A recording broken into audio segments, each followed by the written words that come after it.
जय मसीह की प्रिय विश्वासी भाई एवं बहन, प्रभु यीशु का हम धन्यवाद करें एक और आनंद से भरे हुए आज के दिन के लिए, इस समय के लिए, प्रभु की उपस्थिति और सामर्थ्य के लिए, जो प्रतिदिन हमें एक नई हिम्मत, नई सामर्थ्य प्रदान करता है कि हम प्रभु के कार्यों में, अपनी बुलाहट में, सेवा में निरंतर ताजगी के साथ आगे बढ़ते रहें।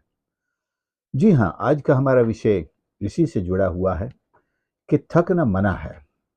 जब आप परमेश्वर के साथ जुड़ जाते हैं, जब आप परमेश्वर की बुलाहट पा लेते हैं, जब आप परमेश्वर की सेवा में लग जाते हैं, आपको थकना मना है। क्योंकि परमेश्वर हर पल ताजगी देते हैं। थकना और रिटायर होना उस व्यक्ति के लिए है जो सांसारिक रूप से काम कर रहा है, जो परमेश्वर की ऊर्जा प्राप्त नहीं करता है और जो अपने बल के भरोसे, शारीरिक बल या मानसिक बल के भरोसे कार्य करता है। लेकिन जो परमेश्वर की सामर्थ पर प्रतिदिन भरोसा करता है, उसकी ऊर्जा नई होती जाती है। यहां तक कि उसकी जवानी के लिए भी लिखा है, नई होती जाती है। परमेश्वर अपनी सामर्थ प्रतिदिन अपने भक्तों को प्रदान करता है। इब्रानियों 6 अध्याय उसका 10 से 12 पद लिखे हैं, क्योंकि परमेश्वर अन्यायी नहीं कि तुम्हारे काम और उस प्रेम को भूल जाए जो तुमने उसके नाम के लिए इस रीति से दिखाया कि पवित्र लोगों की सेवा की और कर भी रहे हो। पर हम बहुत चाहते हैं कि तुम में से हर एक जन अंत तक पूरी आशा के लिए ऐसा ही प्रयत्न करता रहे, ताकि तुम आलसी ना हो जाओ, वरन उनका अनुकरण करो जो विश्वास और धीरज के द्वारा प्रतिज्ञाओं के वारिस होते हैं। कि तुम आलसी न हो जाओ। इंसान आलसी कब होता है? जब या तो वो सोचता है कि मैंने बहुत कमा लिया है, अब मुझे काम करने की आवश्यकता नहीं है।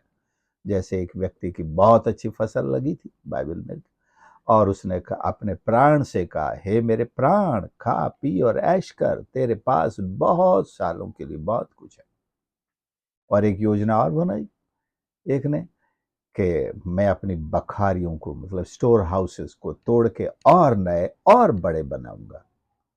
खैर, वो तो काम आशीषों को और स्टोर करने का, स्टोरेज को चौड़ा कर रहा है। लेकिन वहां उसकी गलती ये थी कि उसने आशीषों पर ध्यान किया और अपने आप से कहा, जबकि उसे परमेश्वर को धन्यवाद देना था।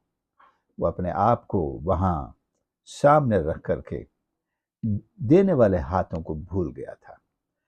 मैं कहना चाहता हूं कि परमेश्वर है जो हमें आशीष देता है। परमेश्वर है जो आशीष कमाने, प्राप्त करने की सामर्थ, हिम्मत, तंदुरुस्ती, बुद्धि, ज्ञान, सारा फेवर वही प्रदान करता है।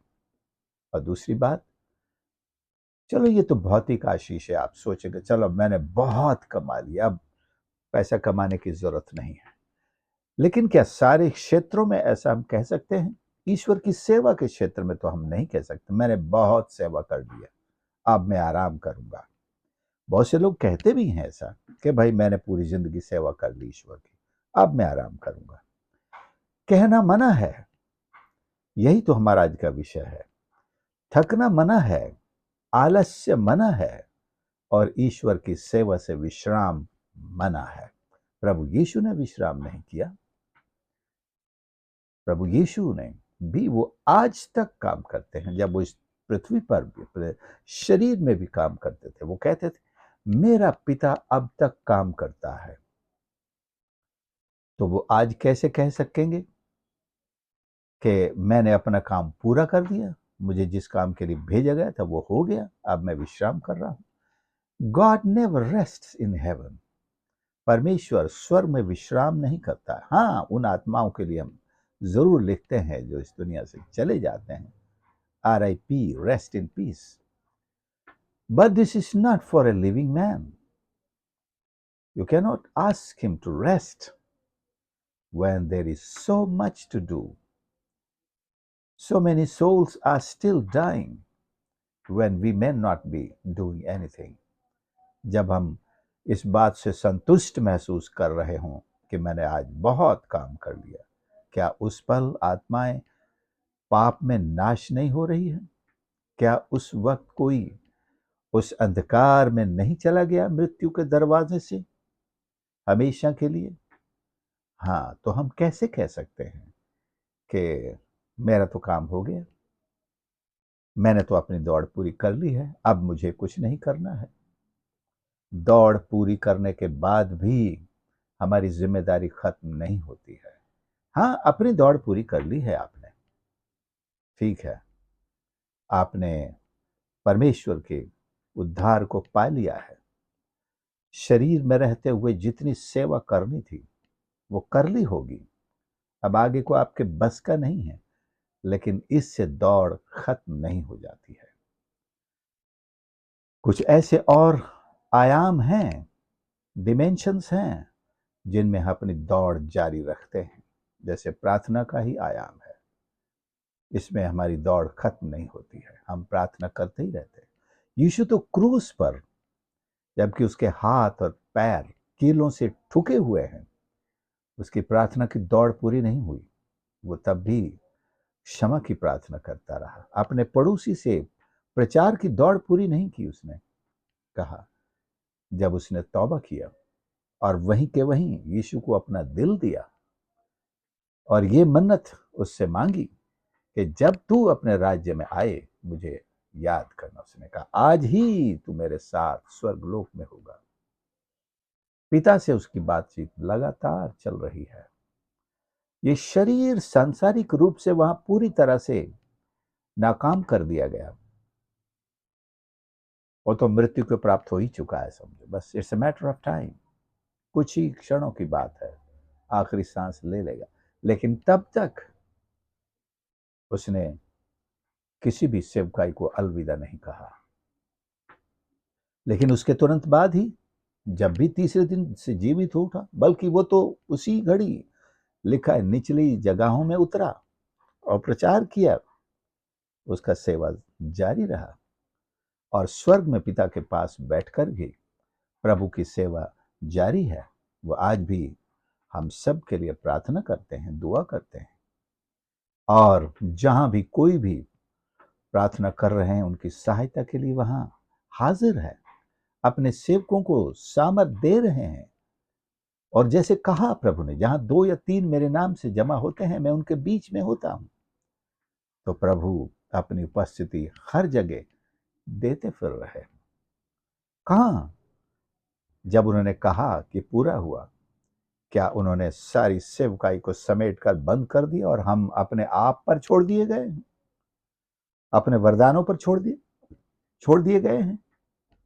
ठीक है, तुमको वरदान मिल गया, जाओ सेवा करो, लेकिन मैं तुम्हारे साथ नहीं आ सकूंगा, मैंने अपना काम पूरा कर लिया। न तो पौलुस का ये मतलब था, न प्रभु यीशु का ये मतलब था। सेवकाई जारी है। क्या पौलुस आज इस पत्री के माध्यम से, जो 13 पत्रियां उन्होंने लिखी, के माध्यम से सेवा नहीं कर रहा है? क्या प्रभु यीशु अपने वचन के माध्यम से सेवा नहीं कर रहे हैं? आप और मैं भी इस दुनिया से चले जाने के बाद भी क्या हमारी सेवाएं बंद हो सकती हैं? ऐसे उपाय तो हमको सोचने पड़ेंगे कि मैं इस दुनिया में रहूं ना रहूं, मेरी सेवा चलती रहे। शायद आपकी कुछ प्रार्थनाएं जो आपके जीवन काल में उत्तर न ला सकी, आपके मरने के बाद उत्तर लाती रहेंगी। कुछ लोग ऐसी गवाहियां देते हैं, हमारे दादा हमारे लिए प्रार्थना किया करते थे, तब तो हम बड़े दूर भागते थे, लेकिन आज उनकी प्रार्थना का उत्तर मिला है। आज मैं प्रभु के पास आ गया हूं, आज मैं सेवा के लिए जा रहा हूं। तो दादा को आपके गए कितने साल हुए होंगे, लेकिन उनकी प्रार्थना का उत्तर आज। तो ये प्रार्थनाएं इंसान के चले जाने के साथ समाप्त या नष्ट नहीं हो जाती हैं। They are stored before the throne of God. परमेश्वर के सिंहासन के सामने वे प्रार्थनाएं जमा हैं, एक एक आंसू जमा है उसकी कुप्पियों में, और परमेश्वर अपने समय पर उनके उत्तर देता रहता है। इसलिए एक बिजनेसमैन के लिए भी एक फंडा है, अगर वो एक सफल बिजनेसमैन बनना चाहता है, अगर वो रात में सो भी रहा है, तो उसका बिजनेस नहीं सोया है। उसको ये सीखना होगा, मैं भले ही आराम कर रहा हूं, लेकिन मेरा पैसा मल्टीप्लाई हो रहा है, मेरा बिजनेस चालू है, मेरे मजदूर काम कर रहे हैं। इसी तरह आत्मिक लोगों की भी बात है। मैं भले सो रहा हूं, आराम कर रहा हूं, जैसे शुलेमिन कहती है, मैं सोती थी लेकिन मेरा मन जागता था, मेरा हृदय जागता था। हम सोते जरूर हैं, हमें विश्राम चाहिए, आराम चाहिए, लेकिन हमारी सेवा नहीं रुकती है। ये हो सकता है आपके लिए क्रांतिकारी विचार हो। ऐसा कैसे कह सकते हैं, जबकि आप सो रहे हैं तो सेवा कहां कर रहे हैं? शुलेमिन को समझना होगा हमें कि जब वो सोती है तो उसका मन जाग करके कुछ कर रहा है, अपने प्रेमी का इंतजार कर रहा है, शायद प्रेमी से बात कर रहा है। और ये कोई एक मात्र सपने का ही सहारा नहीं है यहाँ, कि मन सपने में जागता है। मन तो जब जाग कर बताता है सपना आया था, तो पता ही नहीं होता है, मन तो वास्तव में सो रहा होता है। तो वो सपना कौन देखता है? इसलिए हमारा मन परमेश्वर की सेवा में जागता रहे, परमेश्वर की स्तुति के लिए जागता रहे, प्रार्थना में जागता रहे, और परमेश्वर की महिमा स्तुति करते हुए। बहुत से लोग जब सोए, वे स्वर्ग के दर्शन कर रहे थे। शरीर तो सोया था, लेकिन वो स्वर्ग के दर्शन कर रहे थे। इसलिए थकना मना है। हम नींद में भी कहें प्रभु से, जब मैं आप यहां सोता हूं, मुझे दर्शन देना, मेरे मन को अपने साथ ले जाना, स्वर्ग का दर्शन कराना। या कहीं सेवा कर रहे हो आप, दुष्ट आत्माएं निकाल रहे हो, कहीं प्रचार कर रहे हो, आत्माएं उद्धार पा रही हो। हम अपने जीवन को पूर्ण रूप से परमेश्वर की ऐसी सेवा में खपा दें, हमारे लिए थकना मना हो, विश्राम मना हो, इधर उधर की बातें मना हो, यहां तक कि मनोरंजन मना हो। ईश्वर के काम, ईश्वर की सेवा, ईश्वर की भक्ति, ईश्वर की आराधना, ईश्वर की गवाही, ईश्वर के नाम का प्रचार, आत्माओं का छुटकारा, बीमारों की चंगाई, मुर्दों का जी उठना हमारी सेवा में जारी रहे। प्रभु हमारी मदद करे।